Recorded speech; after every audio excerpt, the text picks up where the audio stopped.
dhaqankeena lisuuban dhaxlaana hagaagsan noo soo dhigay weeye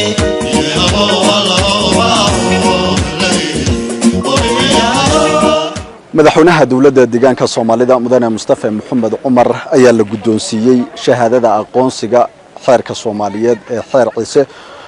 oo ay dhawaan hay'adda UNESCO ee dhaqamada adduunku ay u aqoonsatay inuu yahay xeer markaasi loo baahan yahay in wax laga barto xeerka Soomaaliyeed ee beesha ciise oo lagu dhaqmayay in ka badan 600 oo sano ayay dhawaan u garatay hay'adda caalamiga ah ee dhaqamada adduunka ee UNESCO in la aqoonsado maadaama uu yahay xeer mudan in la dhowro haddaba munaasabad ay ujeedadeedu tahay in la guddoonsiiyo xeerka dhaqanka beesha ciise madaxweynaha dawladda deegaanka Soomaalida mudane Mustafa Maxamed Umar ayaa lagu qabtay gudaha madaxtooyada deegaanka madaxweynaha oo munaasabadani ka hadlay ayaa sheegay in xeerkani ay tahay in hoos loo eego oo la akhriyo maadaama ay ku jiraan qodobo badan oo muhiim ah oo wax laga baran karo madaxweynaha ayaa tilmaamay in bulshooyinka ixtiraama dhaqanadooda iyo xeerarkooda ay ka midnimo iyo nabadgelyo fiican yihiin bulshooyinka kale taasina waxa marxaati u ah bulshada gobolka City oo aysan jirin wax dagaal la sokeeyo oo dhexdooda ah waxyaalaha adduunka la isku aqoonsado dhaqanka ka mid ah marka runtii waa wax weyn oo soo kordhay hadii heer caalami ahaan dhaqanadii dadkeenu ku kala soconayeen gaar ahaan dhaqanka beesha ciise xeer ciise uu soo gaaray halka oo la aqoonsaday inuu yahay dhaxalada loo baahan yahay in bini'aadamka loo ilaaliyo mowduucyada ku qoran xeerka gudihiisa oo qaarkood hadda xilligan casriga laga yaabo inay dadkoo dhani u arkaan wax iska basiida sida nina caarad ma dheero oo kale declarationada jaamacadaha lagu dhigto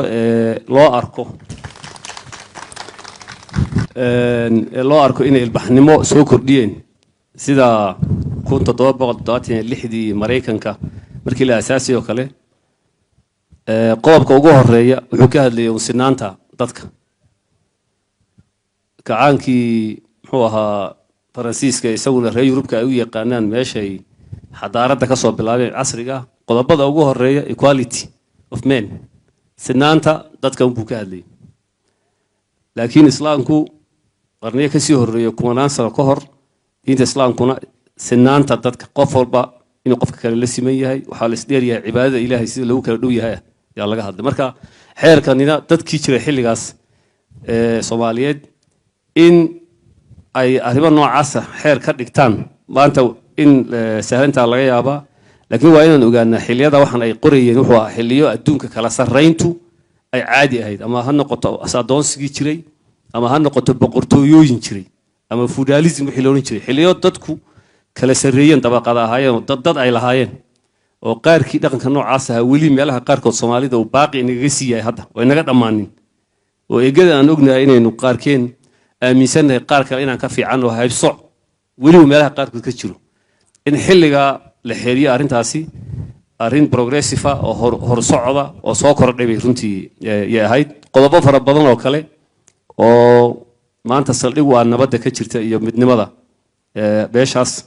oo inagu aan ka baran karno ayaa jira waxaad ogtihiin inaan ciisuhu isu dilin aano marka qof u dhinto hadii qof u dhinto qofkaas uu dhintay magtan baa la kala qaata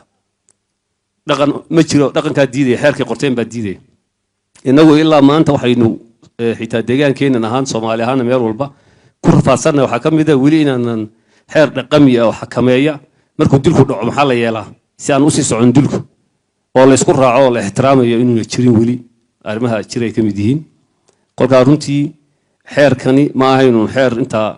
meel cidla laga soo qaaday la yidi aan iska aqoonsano laakiin waxyaalo fara badan oo fikir horumarsana ama midnimada iyo wada socodka iyo wada noolaanshaha bulshada xoojinaya qodobo fara badan oo ay tahay inaan ka qaadano oo ka barano ayaa ku jira qaab tartan in loo eego ma aho reeruhu Soomaalidu wax kasta tartan bay gelisaa xeerarka aynu haysanay inaan hoos u eegno meel walba xeer baa ka jira muxuu ayuu qornaani sidoo kale wax habaysan inuu noqonin laakiin bal kuwan qodobadan ka qaadan karno hadii caalami ahaan loo arkay inuu heerka gaarsiin yahay inaan akhrino fahanno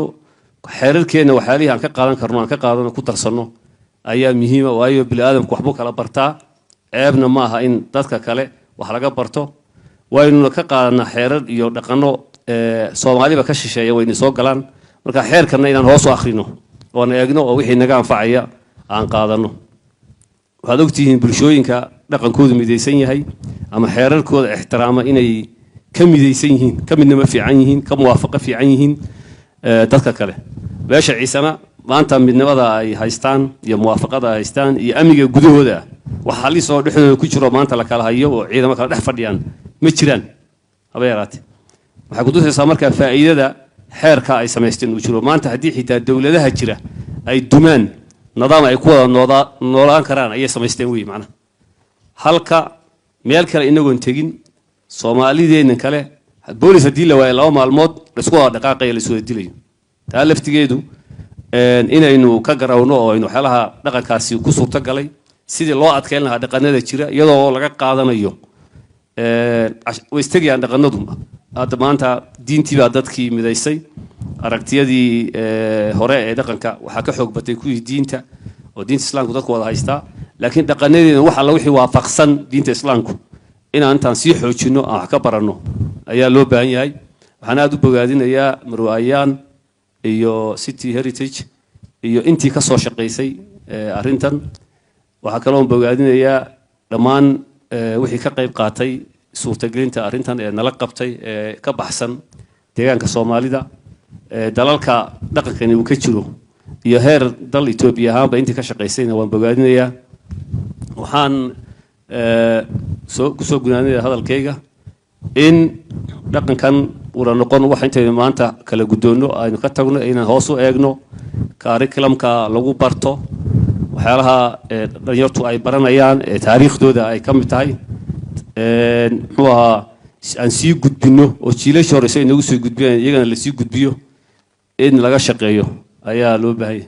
aqoonsiga xeerkani ayaa ah guul u soo hoyatay guud ahaan ummadda Soomaaliyeed maadaama uu yahay mid ilaalinaya xafidaya xeerasha dhaqanka iyo hidaha bulshada Soomaaliyeed ee beesha Ciise